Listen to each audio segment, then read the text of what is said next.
Hello. I'm going ahead and starting this early today. Tonight. This will be the final one that we discussed today. Really crazy what's going on.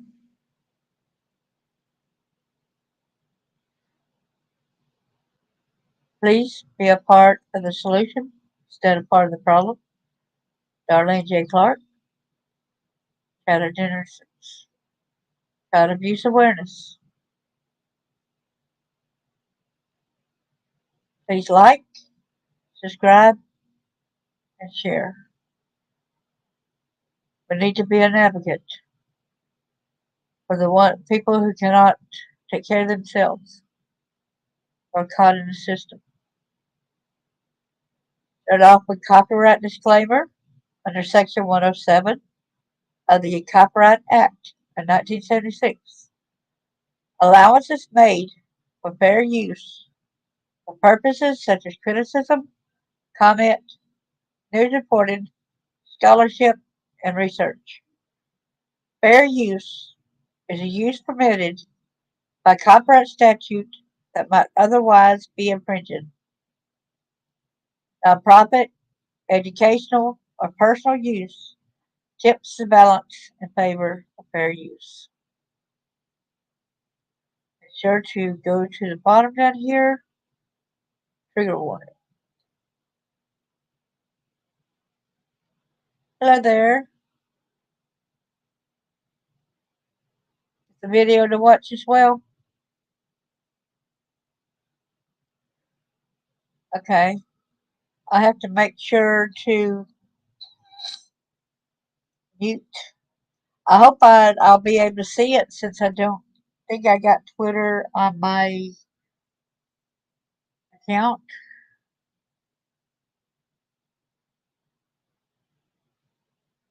I'll try to see if I can. We're going to go over the story of Mark Campbell raped his 10-year-old daughter, is incarcerated in a woman's prison. But first of all, I'm going to have to end up muting um, while I go over there to look at my YouTube so I could grab the link.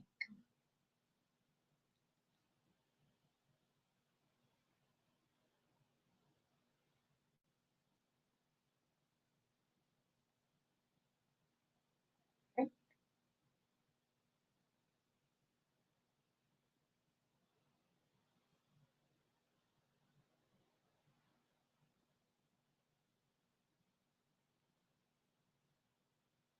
All right.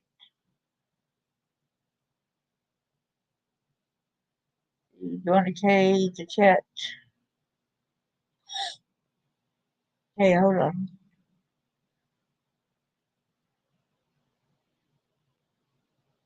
Okay, good to see you as well.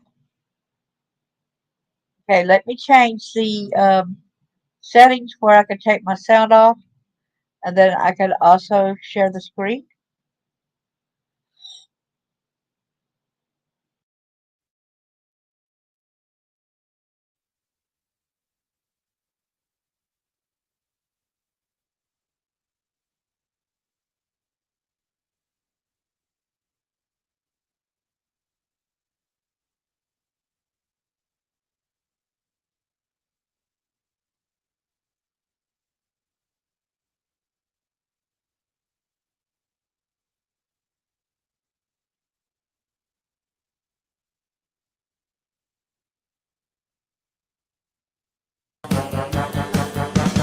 It is mad. It is mad. It is mad. It is mad.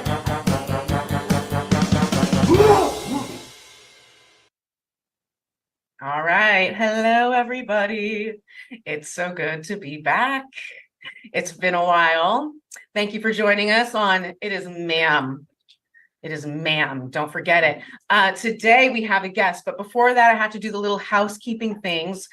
So if you could, please subscribe.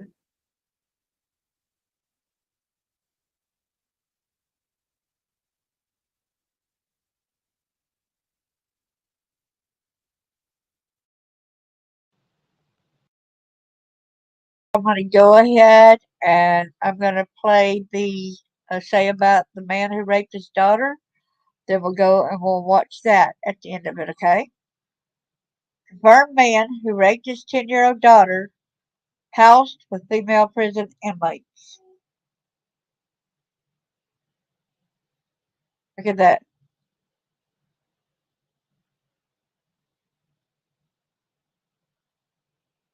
The Wisconsin Department of Correction is housing a man who raped his own daughter in a woman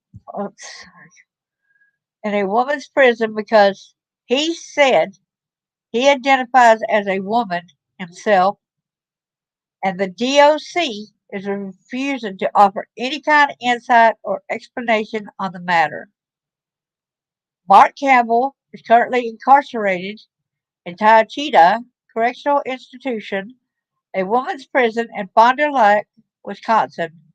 Inmate records show he is a registered sex offender convicted of first-degree sexual assault of a child. That child was his own 10-year-old daughter, court documents allege. Born in 1971, Campbell is currently 52 years old, weighs 225 pounds, and stands at 5 foot 9 inches, according to the DOC inmate locator. Under Campbell's listed sex, the Wisconsin DOC states in bold, female. The department has not responded to many requests for comment in the Daily Signal.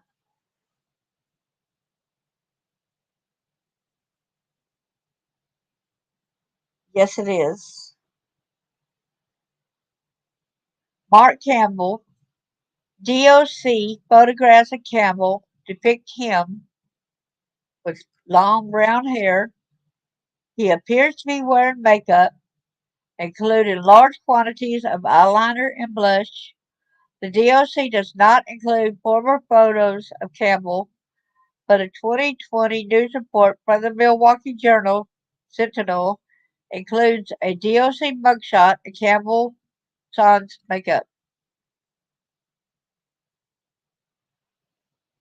Court documents allege that Campbell would sexually assault his daughter while her little brother was home, and that her little brother would sometimes come into the room while the sexual assault was occurring.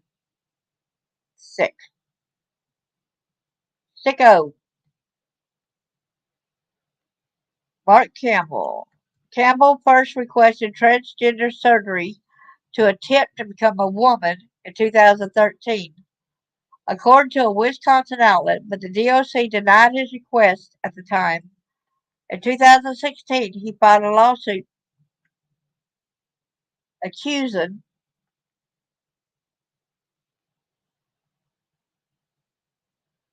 Department of Corrections officials of being indifferent to his medical needs by not allowing him to get so-called sex change surgery, the publication reported. The Seventh U.S. Circuit Court of Appeals ruled in 2019 that the DOC officials couldn't have anticipated that denying such a surgery to Campbell would violate his rights. However, in December 2020, a federal judge ruled that Wisconsin must offer Campbell taxpayer-funded transition surgery and move him to a woman's prison while awaiting that surgery. Sick.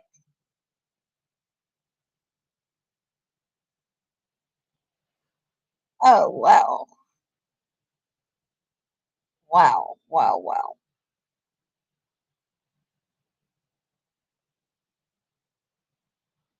That's true right there. These men say that they are a woman, they think they can get away with sexual assault rather than rape. Exactly.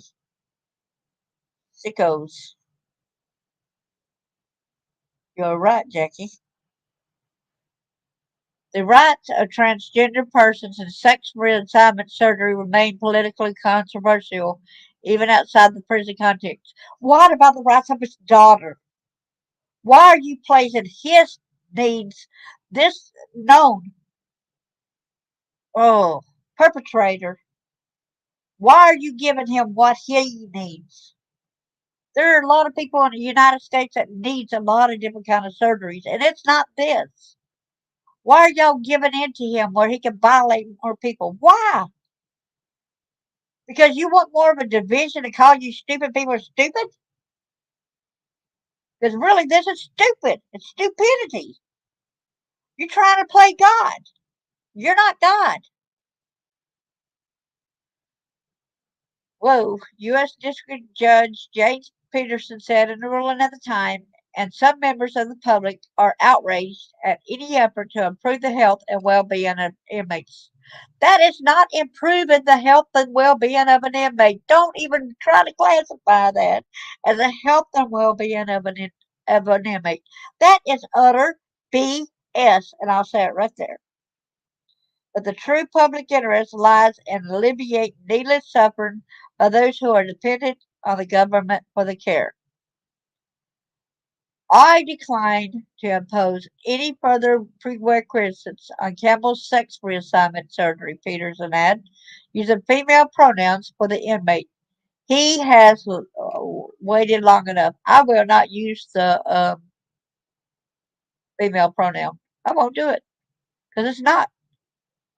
The DOC housed Campbell in men's prisons until August 2022, according to the inmate locator. In August 2022, authorities moved him, that's right, because it said moved him, see, to Taycheedah Correctional Institution, which provides female inmates with a safe and secure environment that is gender responsive, according to the prison's website. Okay, so you're falsifying your stuff by saying it provides female inmates with a safe and secure environment. Excuse me? How is placing this monster in there a safe and secure environment? Republican Wisconsin State Representative Janet Brechin told the Daily Signal in a phone interview that she finds it outrageous that taxpayers were likely forced to pay for Campbell's transition, calling Campbell's placement an injustice to the female members of the facility. It is. It's incomprehensible that this is where we are in the justice system, that deviants now get to pretend they are different sex so that they can manipulate women within the women's prisons. And Brantigan, a member of the State Corrections Committee, and we've seen this happen in the UK and other facilities.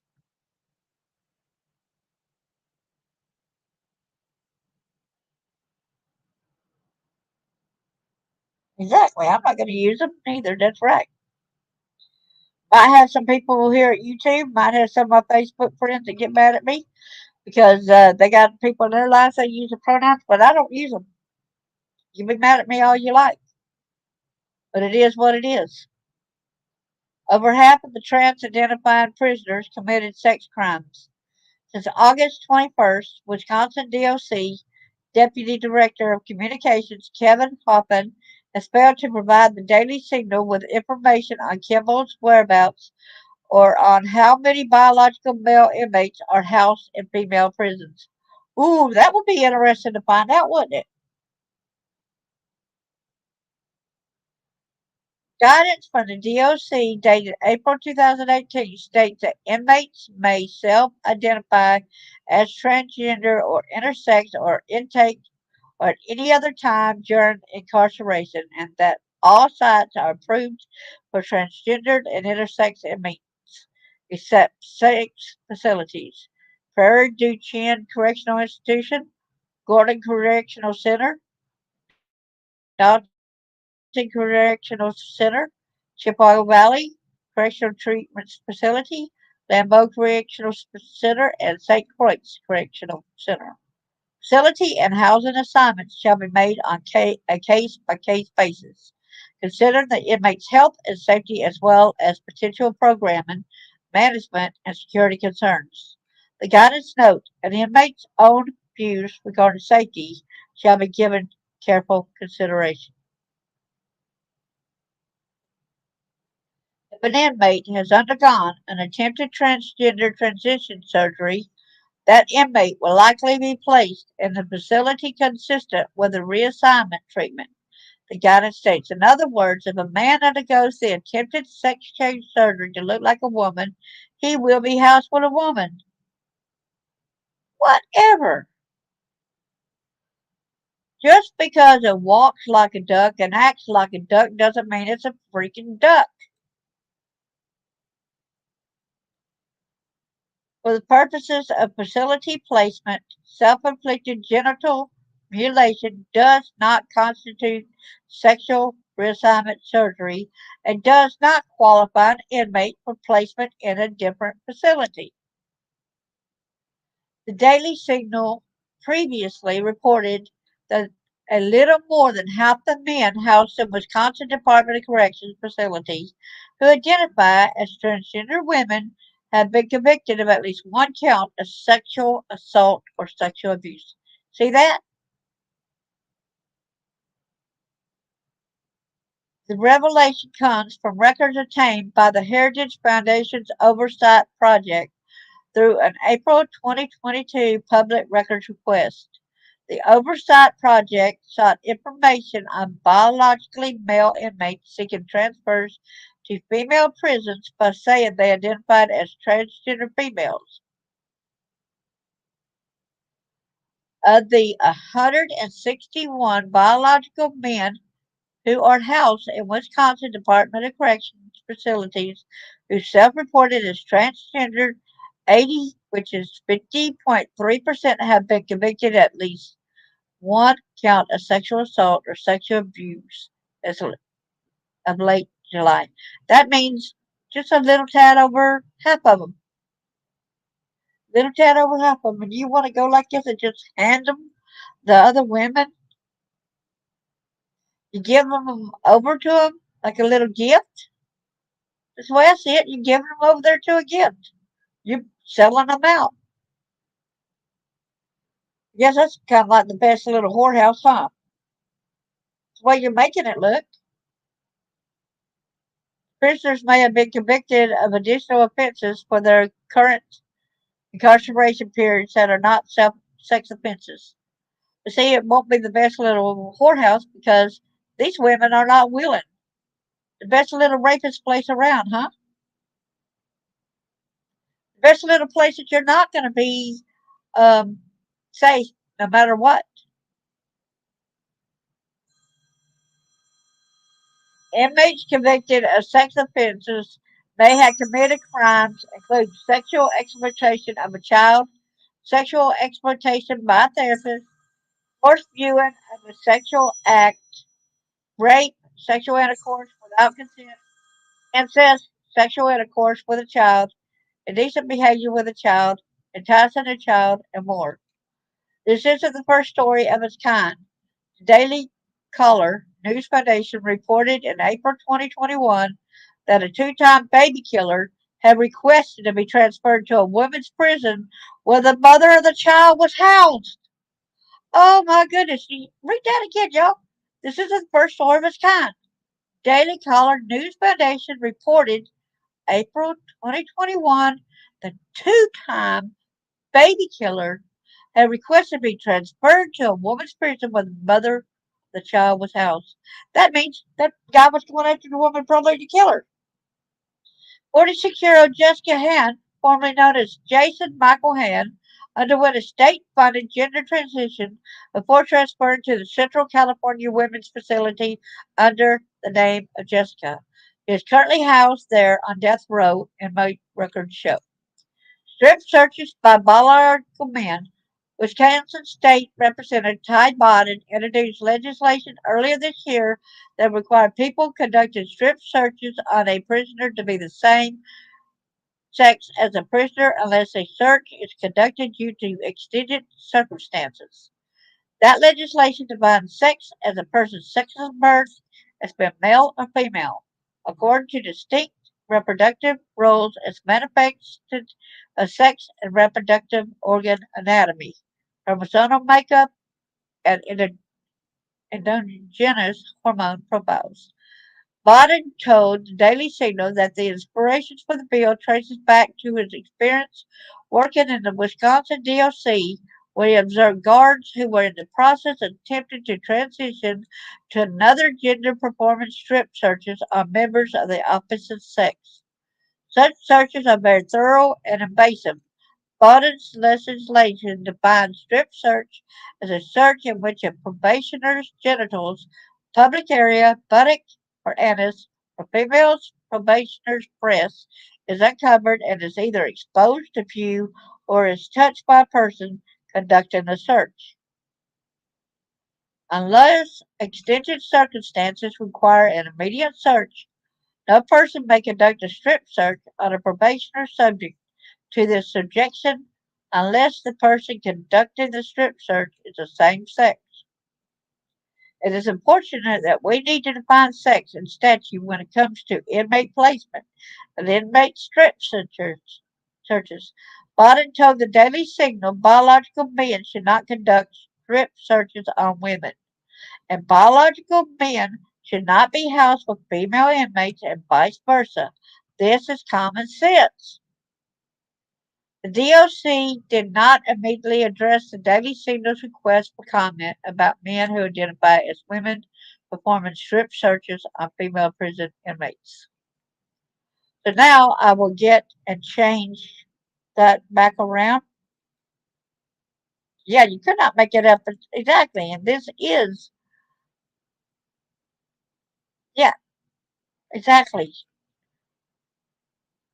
So now I'm going to change the settings to the volume settings where we can watch that audio.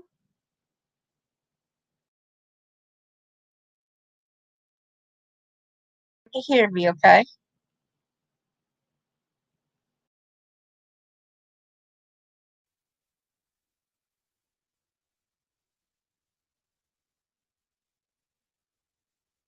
To either Spotify or YouTube.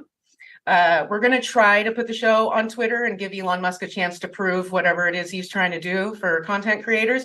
But if you could subscribe to the YouTube and Spotify, that's really helpful for us.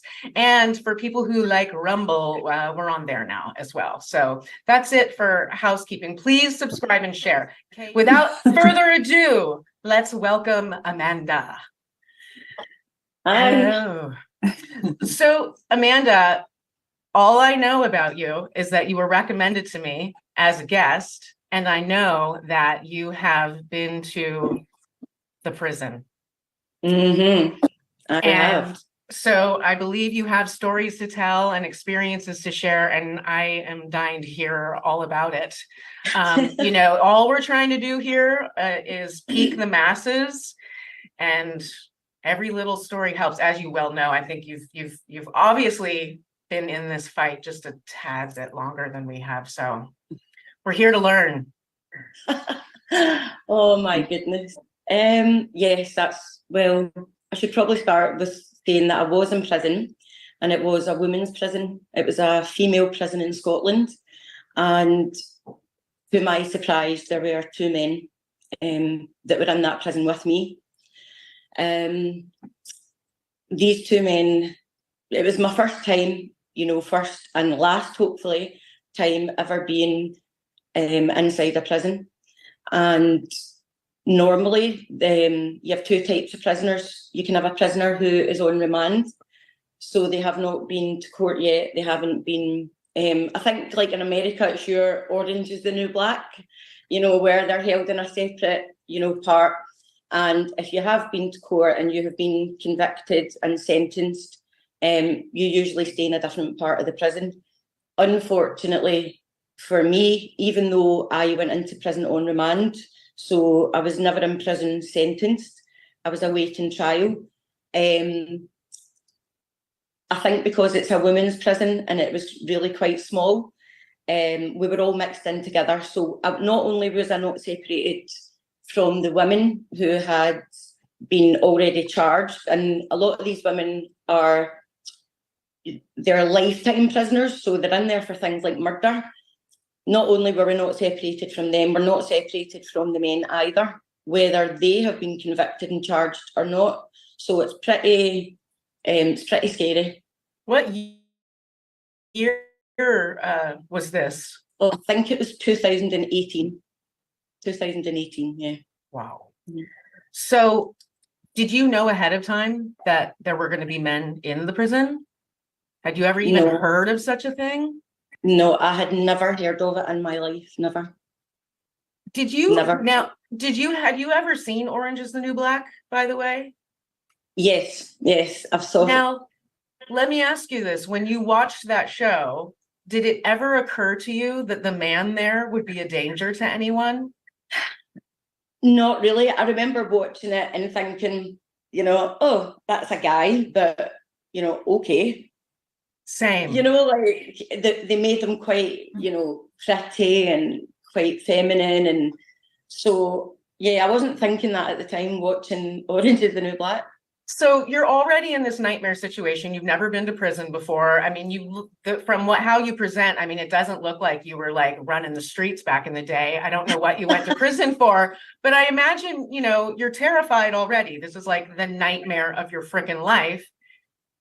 And something that's not even on your radar is now all of a sudden in your face and possibly a huge danger. Now, I don't know what these men were in there for, what they were like or any of that, but like, when did you first discover that there were men in there? And what was your first initial response? I mean, it was pretty much as soon as I walked in, because the prison that I was in was called HMP Greenock. So it's in Greenock, you can look it up. And it's actually a men's prison. So what they did was opened up a wing for the women. So it's not, although it's a men's prison, don't get that mixed up as if it's supposed to be, mixed. They've taken one wing and given it to the women. So you can only fit 50 women in that wing anyway. So it's really, really small. So pretty much as soon as I went in, I saw them. And one of them was over 6 foot, I would say about 6'3", really massive, really heavy, wore the male clothing, didn't have any breasts, wasn't on any hormones, didn't wear any makeup, just did not try and present like a woman at all. And he was in there for crimes against women. And I'm pretty sure you can actually look this guy up on Trans Crimes UK. And he had a girlfriend who used to come visit him. So he was saying he was a lesbian. And we all had to call him Laura. That was just one of them. What about the other one? I want to hear, did he present similarly? So he tried to present, he was a gay guy and he's also on Trans Crime UK. And he went in as a guy because he met a guy on a gay dating website, and the guy went to his house and he stabbed him to death. So he met him on one of these, so I think it was like a one-night stand. So he went in as a guy and then decided to be a woman. So although he tried to present more feminine, like wearing makeup and stuff, you could still tell he was still bigger than me, and I'm 5'7". So you could still tell they're men. They don't really look anything like women. So he said he was gay, but had killed this. So a murderer and a sexual deviant, basically. That's who you're locked up with. And this guy that was in there apparently done a fitness contest while he was in prison, Miss Fitness, and he won it. And that makes me sick because I used to go to the gym when I was there. So if I had taken part in that, he would have whipped my ass. Do you know what I mean? And although it's not the Olympics, until you're inside there and it's maybe one of the only things that you've got to look forward to and you really want to try really hard, it's a big thing. Yeah, I can understand that for sure. So how did you, I mean, obviously it was immediately that you were confronted with these two gentlemen. And as Mel says, you're already in this horrendous experience, like it's bad enough already. Then you get these two thrown in, and it was straight away. So you won't know if the behaviour of the women in that wing changed substantially when they arrived. I mean, they were there when you got there. Did any of the women that had maybe been serving a bit of time before you arrived, did they kind of talk about how they ended up in that wing, or did you hear through the grapevine why they were put there, or did they just ask and get removed from the men's wing? I mean, I don't know how they got there, because I didn't even know who these men were, and it wasn't until I came out and a few years ago, people would, because I was only in there for 7 weeks, so then a few years ago, this turf and stuff, I became aware of it, and people started asking me to speak. And it wasn't until I started speaking out that I came across the Trans Crime UK, and I'm quite adamant that these are the two men that I was in with. But when I asked them what they were in for, they told me. The gay guy told me. The big guy who I had to call Laura, he said he was in for domestic violence or something. And he was like the Hulk. I mean, domestic violence is bad enough, as you know. So domestic violence against a woman, and then he's in a women's prison. But it wasn't until I came out and realised he's been in prison lots of times for, I think he was raping women in their sleep and stuff like that. You'll be able to find it on that website. So, like, the women didn't, there was maybe only a couple of women that would talk to them. Everybody else would just be like, they wouldn't want to speak to them. They were either frightened or they just seen them as dirty wrongings, like nonsense. They don't want to be anywhere near them. And I think one of the worst parts is that in Greenock Prison, we've got communal showers. Sorry, I called it HMP Greenock. It's HMP Gateside, and it's in Greenock. Now, we don't, it's a really, really, really old prison, and they're calling for it to be pulled down. So there's the first cell I was in, it was condemned, had to be moved, and there's no showers in the cells, so it is communal showers. And I remember one of the MPs brought it up with one of the high Hegians in this debate in government, and they were like, you know, no, there's no communal showers, and as if I'm a liar. But no, it's one of the oldest prisons, and you can go there and, you know, put in a freedom information request, and you know, it's just that communal showers, and you've literally got these two little shitty plastic, you know, like saloon doors that are like, you know, just like that, and then this tiny little curtain. So you're all in together, and there's no cameras or anything in there. So when you come out your shower as well, you have to obviously, you know, dry yourself. That's where the hair dryers are, like, you know, stuff like that. But you don't really want to be hanging about in there, you know, when there's guys either. And yeah, that was, I mean, to say that I was lying about communal showers, there's definitely communal showers there. And yeah, the women just, some of the women, you know, a couple of the women would befriend them and speak to them. But I actually did notice that one of the women was Muslim, I think, because she wore like the scarf, I don't know what it's called. And I did notice that I didn't ever see her without it on. And, you know, I didn't really know anything about religion. And I'm now thinking to myself that she probably wore that all the time because they were in there. You know, the headscarf, if you can't take it on and off in the presence of males. But I don't know. Just. Yeah, that makes sense, actually. Yeah, that's not the first thing that would have come to my mind. What, you know, when you mentioned a Muslim lady being in this situation, I was just trying to calculate, you know, how she would be perceiving being in that situation. But yeah, you're right. She would have had to completely alter how she moved within the place. But as you say, all women must have. You know, there's no way you just carry on as normal in the shower. You know, that's just not going to happen when there's a big fella standing next to you. Did you ever feel, you said you didn't kind of engage with them. I mean, did you talk to them at all, or did you actively avoid them, or was it quite easy to keep out of their way? Like, how much did this impact you in terms of, you know, segregating from them?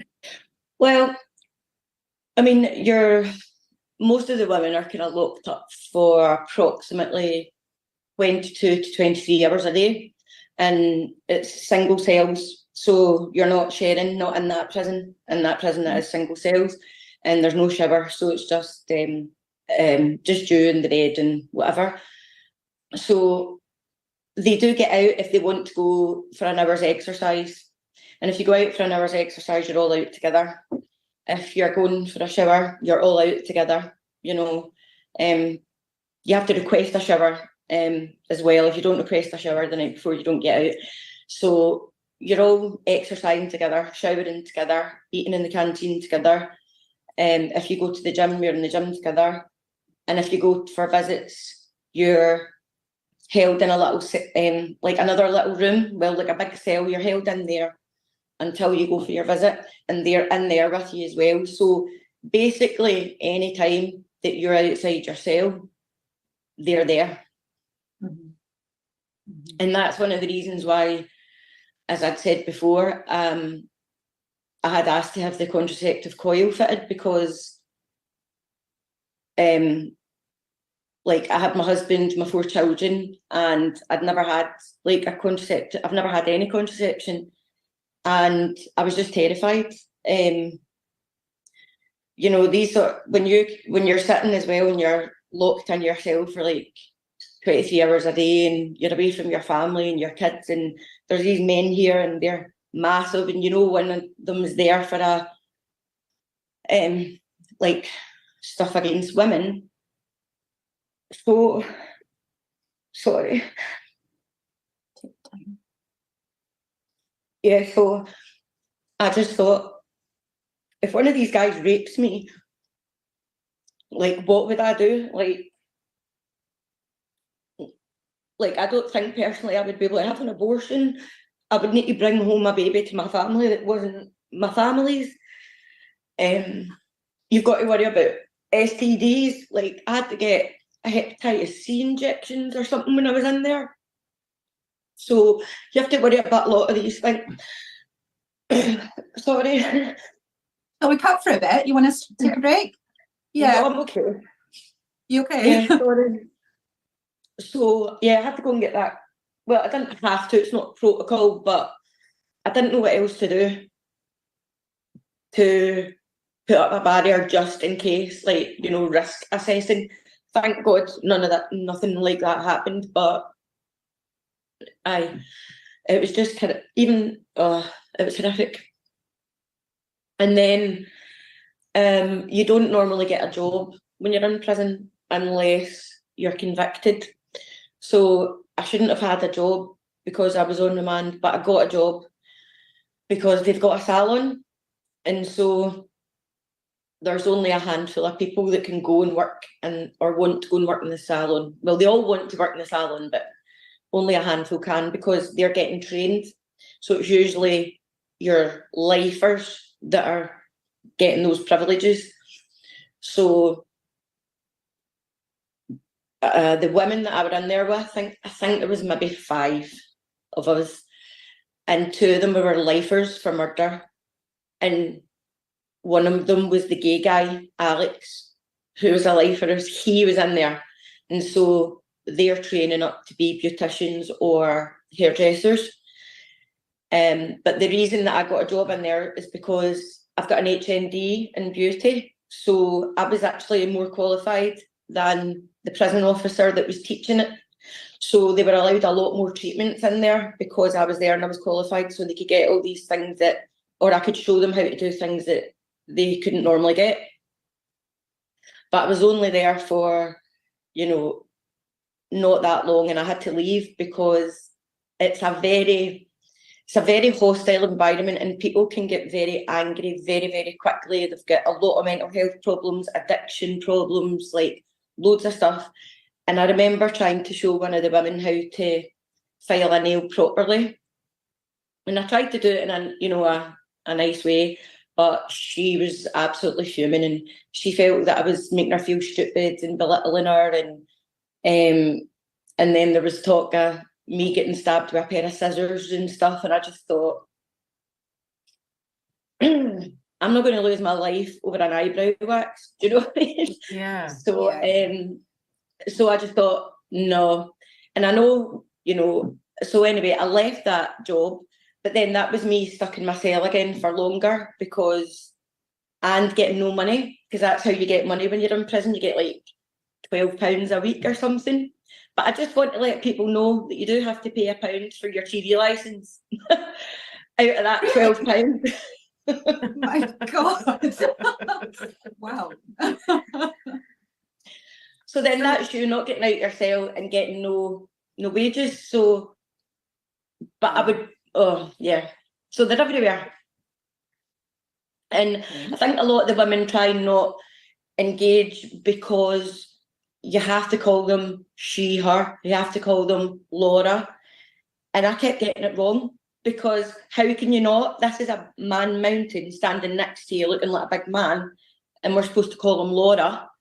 And if you didn't, you know, you would get punished, or you would get written up, or, you know, you can be charged with a crime while you're in prison. You know, you don't get away with anything. If you fight with someone, you're going to get charged with assault.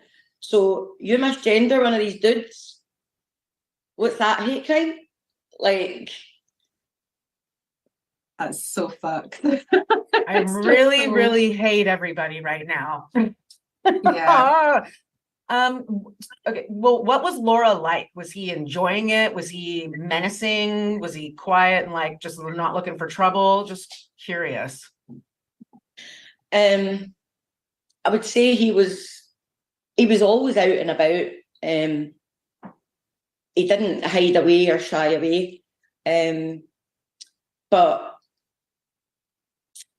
not menacing, as in, not to me. You know, I didn't feel as if he was like following me about or anything. But you always have your eyes, you know, because I would try and stay away. You know, I just wanted to limit any, you know, and so you're constantly scanning. So I think you do that in prison anyway, and to be aware of your surroundings.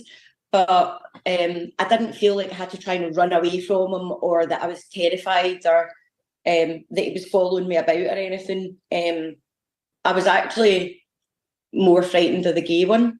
I don't know why. Okay. Was it Yeah, something about his attitude or the way he carried himself? Yeah, he was more like wanted to be a woman and strutting about like a peacock, you know, coming out of the shower with his towel round him and his hair wrapped up in his towel and all that shit. And I'm like, ooh.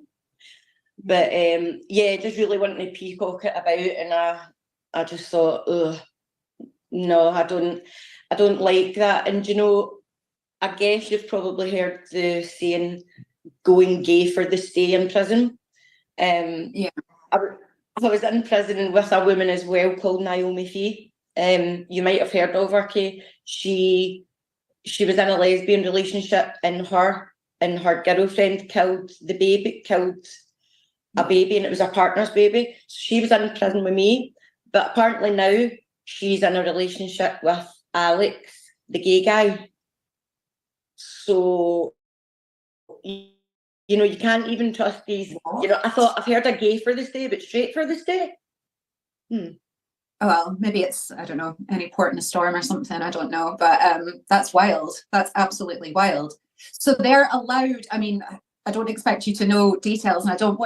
It sounds like I'm getting into a gossip session, but I'm actually gobsmacked by that.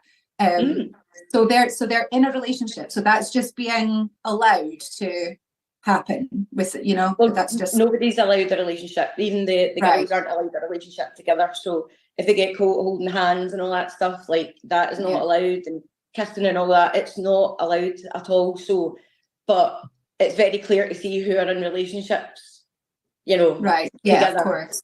Yeah. I mean, these relationships change weekly and bi-weekly, so it's hard, you know, because then they all start fighting over the ex-girlfriend, and then they move on, and then that's just the way they go. It's Yeah. crazy to watch, but Oh, yeah, I guess, but there's ways and means. You know, they're in relationships, and there's ways and means of whatever they do. But that just kind of proves to me that we're not even safe from the ones who claim that they're gay. You know, because entering into a relationship with a lesbian, you know, Well, it's the penis that's the problem, isn't it? It's not Yeah. the person attached to it. The penis is the problem when we're looking at sex segregated spaces, and prisons have got to be, you know, in the top 3 reasons why we need separate spaces, for incredibly obvious reasons. You know, everything about it is just astounding to me. You know, they're in for domestic violence, they're in for crime perpetrated towards women, and they just chuck them in there. I can't believe it. I mean, so obviously it's been a few years since you got out of that situation that you were in. And I suppose it's just the way my brain operates. You know, I'm thinking more about you than the people that you left behind, you know, and you were emotional, you know, you're tearful, talking about what you went through. Who's kind of helped you to recover from what you were subjected to? You know, is there anyone do you have support? Are you connected with other women who have been in a similar situation? Or are you just kind of left to heal from all of that unassisted, basically? Yeah, I mean, you just have to kind of come out and get on with it. But I've got my family, and I had a home to come home to, and my kids to come home to, and I don't have addiction issues, or, you know, most of these women that were in there have really, really bad addiction issues, and they would lose their homes, and you know, people wouldn't visit them or send them in clothes or send them a letter or send them money or anything. So I suppose, you know, compared to them, it was so easy for me, and I've got, you know, my family to support me, but I didn't really speak about it. I only speak about it because I've been asked to speak about it because of what's happening, and now that I'm aware, I won't shut up about it because I want to make sure that these women are okay. But yeah, you just, you know, I didn't really speak about it. Most women, it's very hard to connect with women as well, because women, you know, if they've got any sort of chance of coming out of prison and starting a new life, the last thing they want to do is come and tell people that they've been in prison. And you'll notice that from the way I'm treated on social media, you know, because I've been in prison, you know, getting doxxed and, you know, lies made up and, you know, all this sort of stuff, contacting people to say, don't speak to her, she's a violent criminal, she's not the right person to speak to. I'm like, I don't know who the perfect prisoner would be, do you know what I mean? But by all means, please find them, because I feel like I'm doing this on my own, and I would love nothing more than a cohort of women who have been through the same and know what we're talking about. But they're really, really difficult to find, and I absolutely don't blame them, because they'll just be, you know, lambs to the slaughter. Yeah, I do understand that. You know, there's just a few things I would say in response to all of that. That, you know, firstly, Amanda, you would be treated like that on social media regardless of your history. They would find something to drag you for, you know, so it's just nice and juicy. It's a low-hanging fruit that you were once in prison. And if you can kind of keep that at the forefront of your mind when you're dealing with these fuckers, you know, I think that might just lubricate things a little bit for you. Secondly, I think I'm very grateful to you that you are one of, you know, you're a needle in a haystack. We're trying to find more women like you who will be outspoken on this kind of stuff. So thank you for that. And lastly, again, it's just my empathy kicking in here when I'm listening to you talking. You know, I think for you to, if you do find other people that you can connect with over this, having this in common, I hope that would be really helpful to you. So I hope that that's on its way to you. You know, Mel and I have got your back, so tag us in when they're coming for you. But, you know, I think don't minimize the pain of what you went through. I know, like you say, other women might have had it worse. You know, they lost their homes, they have no families that were caring for them. You were in there for a relatively short period, and life in many ways will have gone back to what it was before, but not in some. But I think for as long as you sort of deny yourself really looking at it for what it was. It was a really terrible situation that you were put in. I think it's important to be really very honest about that, instead of pushing it away and thinking that you don't deserve to feel hurt by it all. I think you're amazing personally, so I just wanted to let you know that I'm really grateful to you. But we need to find out, where are all the women that have been in prison with men? We need to start a club or something. Yeah, I'm curious about a temperature read of the prison when you were there, not just your fellow cohort women, but the staff. Was everyone there just rolling their eyes like, how the fuck is this what we're dealing with? Or were there people there who were like, yep, no problem, it's a woman? Like, what was the general feeling? No, they were very respectful and very, I have to, be honest, and, us criminals are not supposed to talk good about the screws, but no, they were very professional. But I did feel sorry for the female prison officers who had to pat down, do these frisks, and because we have to get that done a lot. You wouldn't think you would have to get frisked a lot, but you do. Anytime you're moving about, or you have to get frisked quite a lot, and the women had to do that to these men, and they would do it, but you could tell they were just like, what the fuck is this? Like, and I don't know if we had to get random strip searches as well, especially after visits, but I don't know if they got strip searched by the men or the women, but I'm assuming that because they were in a women's prison and they were getting frisked by the women, that I'm pretty sure the women probably had to strip search them as well, but I don't know. But yeah, they done it professionally, but I don't think they liked it. Yeah. We need laws about psychological abuse, because that's what it is. To be told you must believe this thing that you don't believe, that's psychological abuse. We need a law. I mean, that can't stand. I mean, there's a documentary, a Scottish one, and at the moment it's on YouTube, and it's old, but it does feature women in prison in the Scottish prison system. So I've been trying to screen record it and upload it in 10-minute sections to let people see what it's like inside the prison. But these people are so Scottish that I have to change the subtitles, and it takes ages because they can't pick up anything that they're saying, nothing. And I'm sitting trying to change all the subtitles, because people need to realise as well that it's not just the penis that's the problem, because they could argue if they had their penis taken off that no, they're still not getting in, right? They're not getting in because it doesn't just matter about the risk of rape. A lot of things go on in prison. So, for instance, one of the things is, if these women have addictions and someone else comes in and they think they've got drugs, they'll just batter them and take them off them, right? Or they'll wait and watch the medicine queue and they'll take medicine off of people. Now, I've got more of a chance of trying to, thank goodness I was allowed my medicine in my cell, but a lot of them aren't allowed to keep it in their cell for obvious reasons.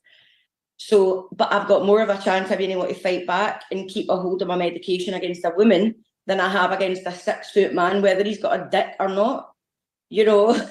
There's lots of things, and they're supposed to be taking a trauma-informed approach. Most of these women have been subject to domestic violence, sexual abuse, sexual assault.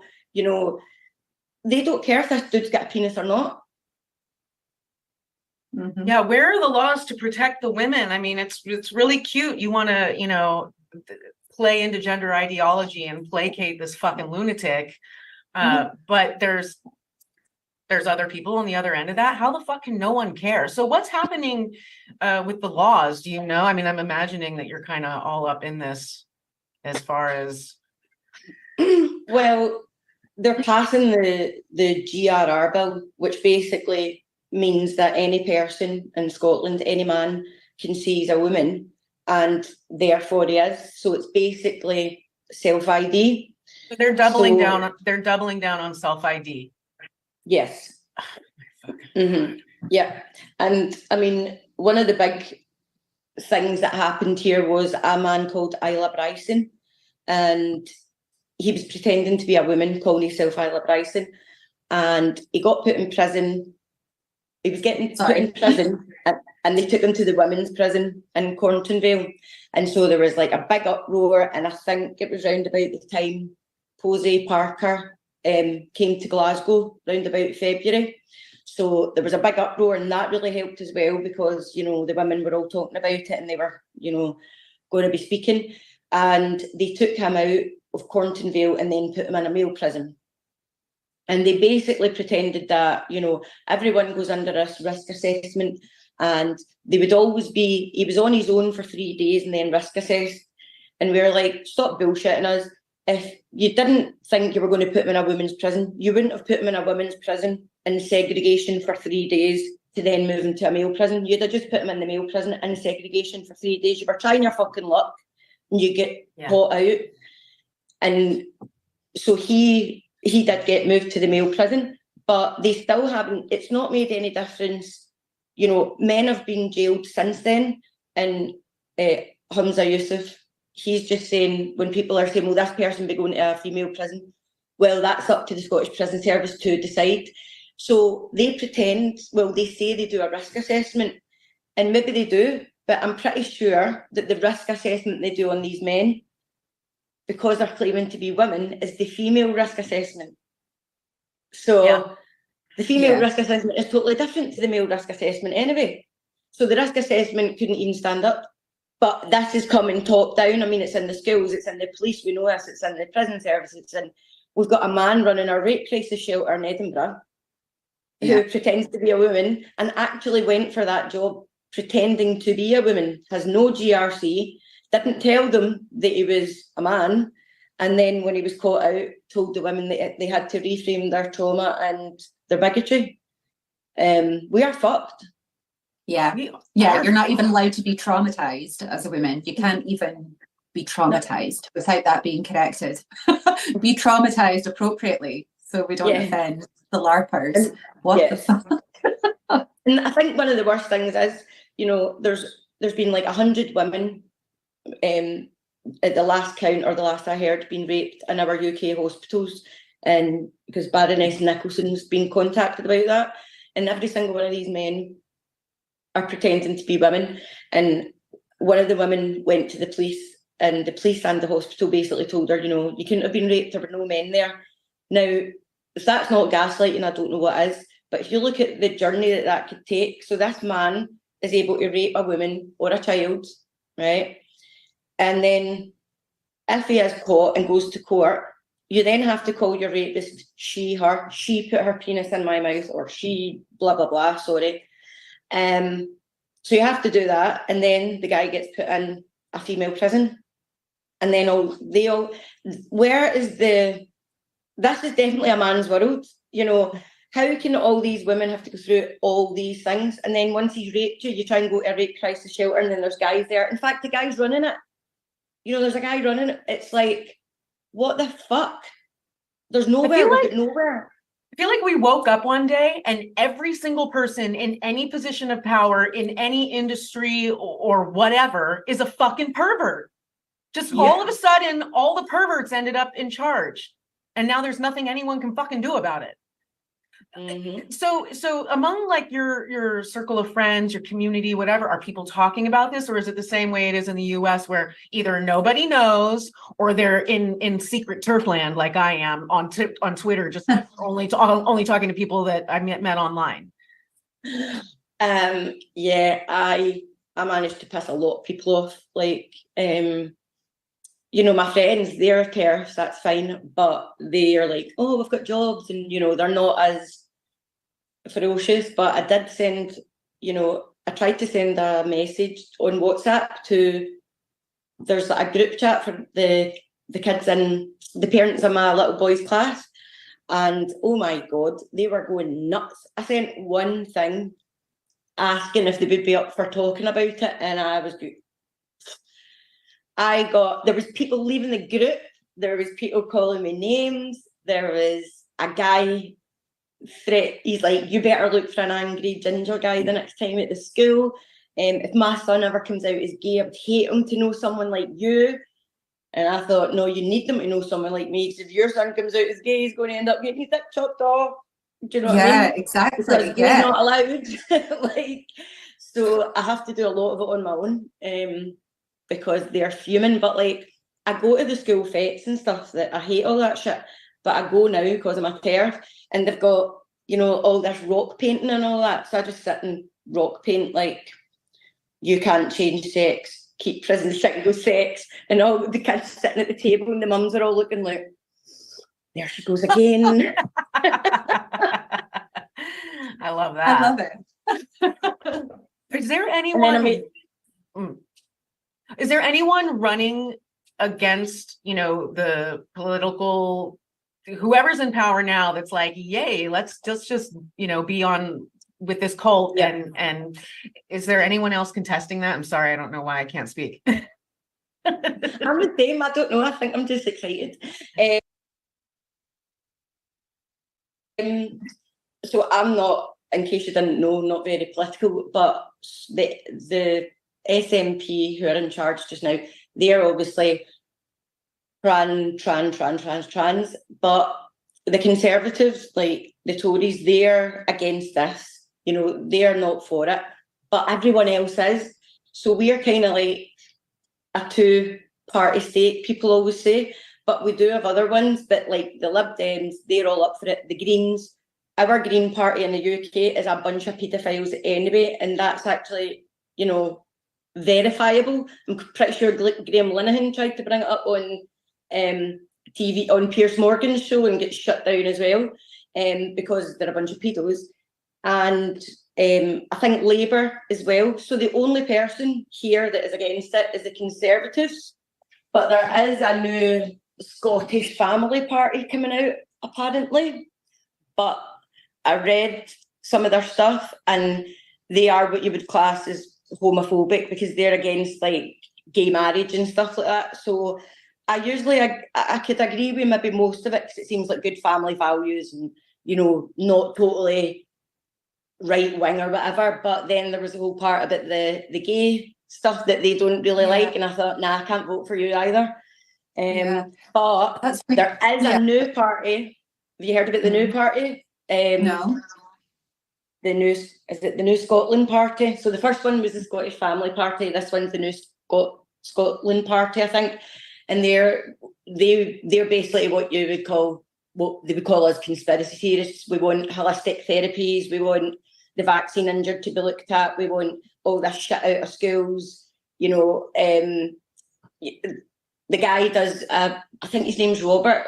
He actually does things in George Square every 8 weeks. Like he does, I don't know if you know who they are. So there is a new party, but I don't think new parties are going to be able to kind of, you know, take over very quickly. I think it's going to just stay the same. Decades. Yeah, it would take decades. And there was something else that popped into my head there, but I'm having my once per episode menopause moment. That it's just a regular feature in the show. It was about, you said something about the Greens that made me laugh, and then something popped into my head. I'll come back. Oh, the Greens are all pedos. I said they were all pedos, and Glenner spoke about the Green Party when he was on Piers Morgan thing. Yeah. Oh, that was it. That was something that Mel brought up in the last episode that we did with Eva Kuralova.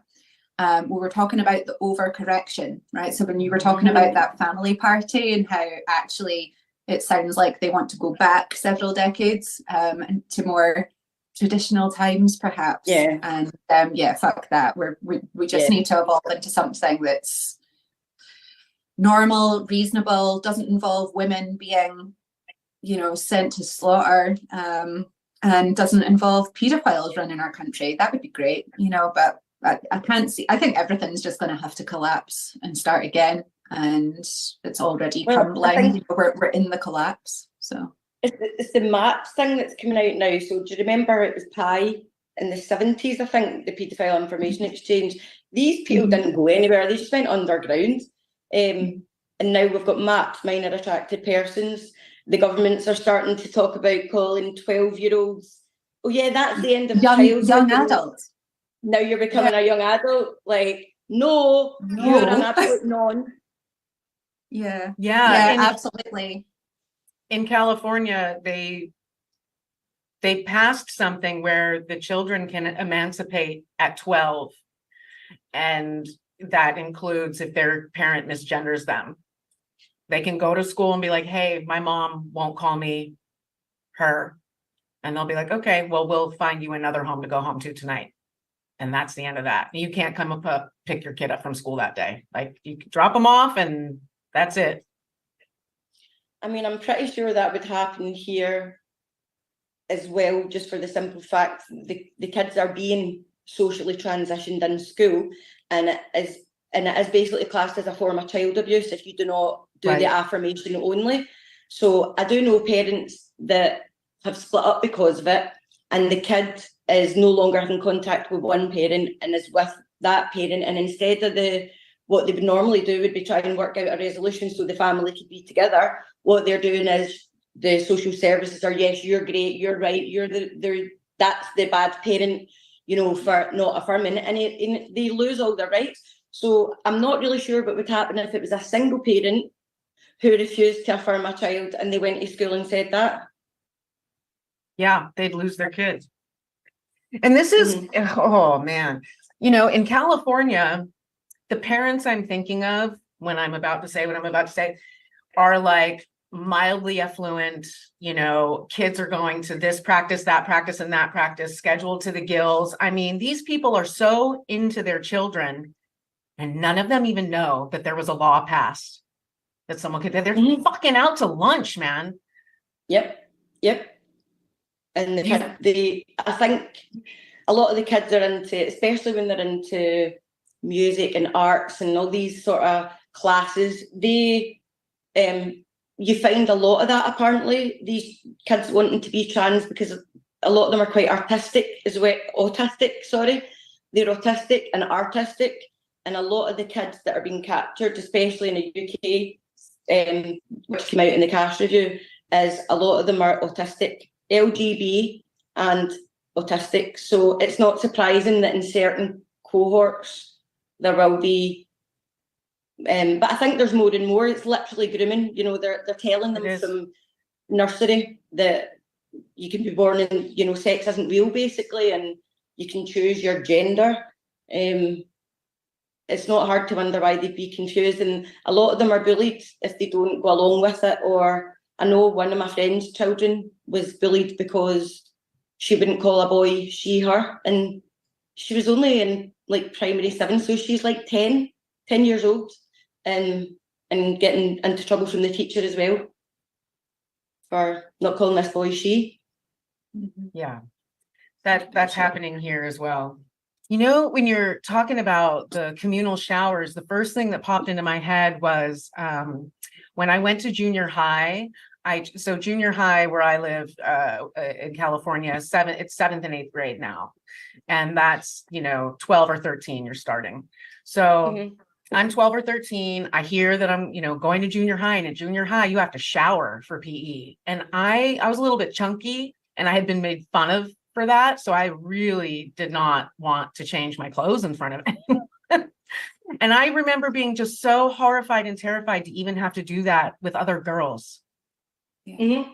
How we got here, because they're even doing it in schools too, but how we got here, because the other thing is, it's not just perverts in control. There are women in positions of power. There are regular people in positions of power. How the fuck did they all allow this shit to happen? I'm so mad. I just want to fucking strangle everybody.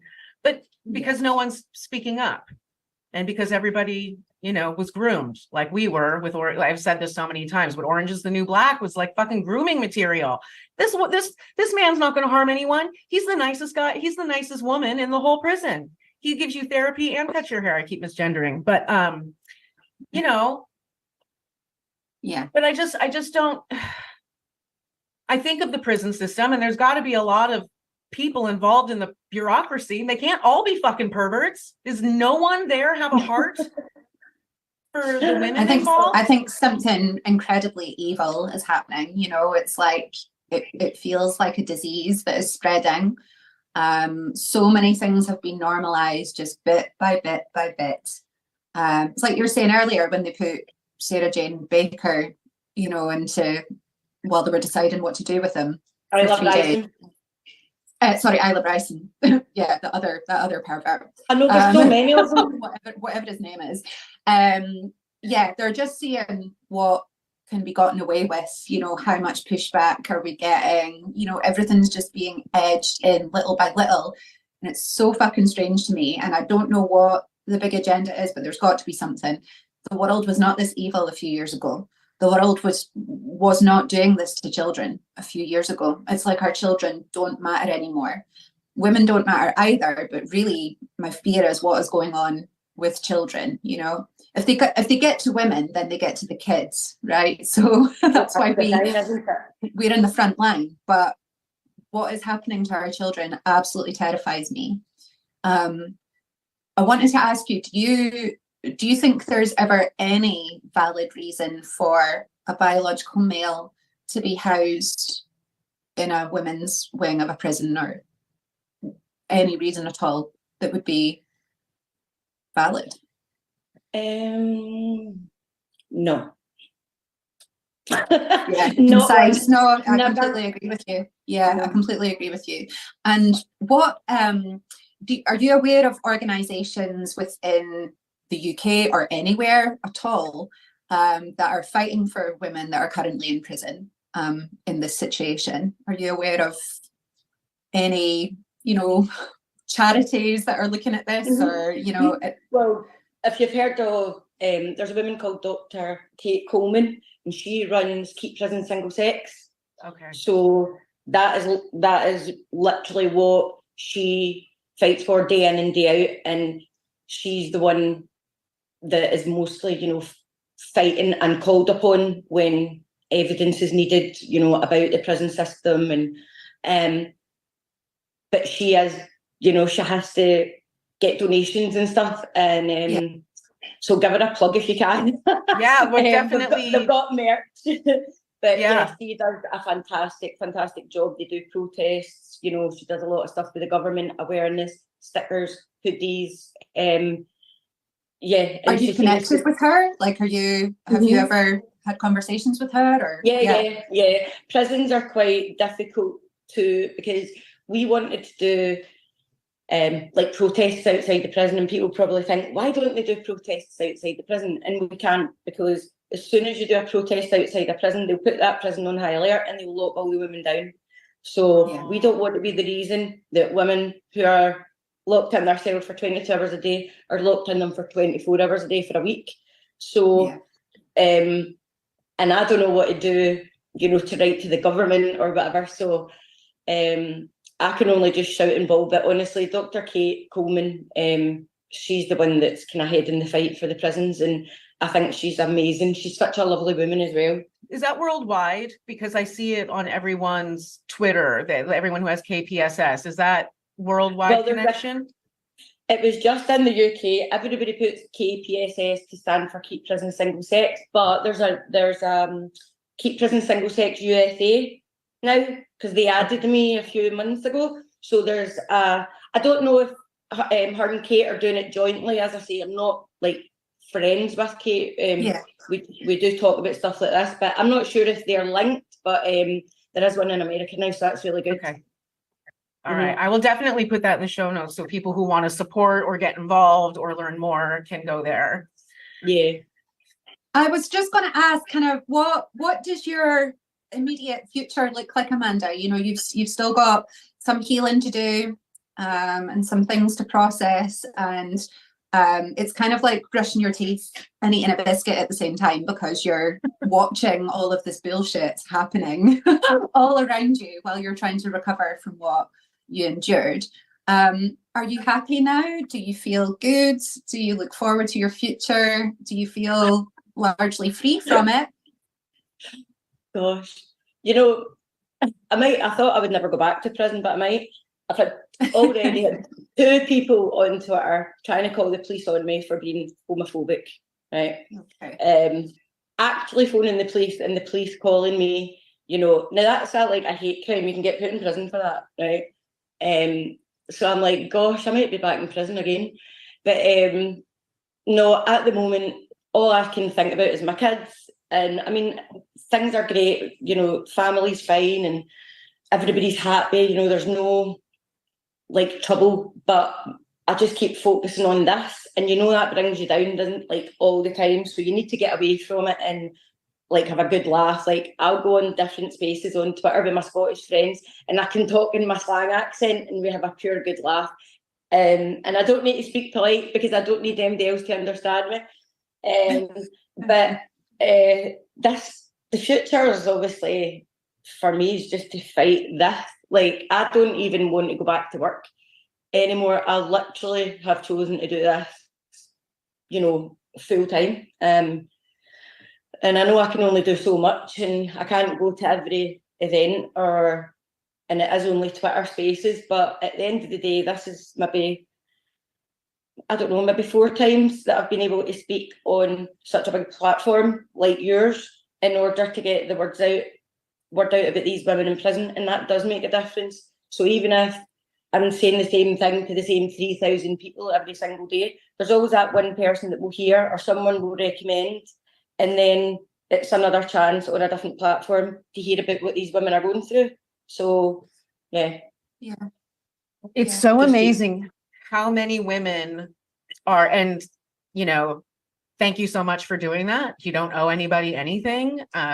But it's amazing how many women are doing exactly that, like walking away from their regular life to fight this fucking thing. People better watch the fuck out. That's the thing. I'm like, we could be sitting, you know, being ladies who lunch and go for lunch and just sit and chat shit about book club or some boring nonsense, you know, or going to spas and enjoying ourselves with everybody else. No, I'm sitting on Twitter fighting with fucking perverts all day because it's important. Yeah. I know. You know what though, Amanda, I think, you know, some of that, I completely understand what you're talking about with how, you know, it brings your vibes down when you're surrounding yourself in that all of the time. I know exactly what you mean. But I hope that as your kind of reach grows, you know, if your platform kind of gradually gets a little bit bigger, I hope that you'll become a magnet for other women who are pissed off like you. You know, I hope that you will, because the confidence will just bubble up. You're already unbelievably confident, you know, when you're talking about it. I think you just need that real sense of support, you know, and community with women who really get it. Mel and I have got all the empathy in the world, but I can't imagine going through what you went through, you know. I enjoy hearing your story, but I can't imagine being in that position. So I really hope that you're going to just form an army of women who will fight against this in your own way, you know. But Mel and I will do whatever we can to help, you know that. Thank you so much. I mean, one of the other women that's talking out, I don't know if you've heard her name is Rona Hotchkiss. Mm-hmm. She does a lot of work with Dr. Kate Coleman. She was my governess when I was in prison. Okay. And she's retired now, so she can speak out about it. So she does a hell of a lot of work in speeches and, you know, outside government and all this sort of stuff. They're amazing. But yeah, I would like to build a wee tartan army as well of wee working class Rajis that are absolutely raging. Absolutely. Yeah. You know what? Because why does it have to be all the middle class women that are well spoken who are able to articulate what the hell is happening to us all? You know, we need everybody. We need everybody on this. I've not to be respected. I'm a foul-mouthed ruffian with no qualifications, apparently, and the wrong type of prisoner. And anybody who supports me, they won't have their respect. Well, the thing is, you know what? You're just about to make a tsunami. There's a tidal wave, you know, coming up behind you. You're riding in on it. I know it, right? You went through everything that you went through for a very good reason. You know, I know it sounds like a crazy way to frame it, but no, I think you're going to be the one that changes things. It just takes a bit of time to get that momentum, you know, and find exactly the way that you want to do it. But yeah, you're going to do massive things. So you're just the right prisoner, in my view, you know, because And you're Scottish, so you're already predisposed to being quite gobby and quite confident with your speech.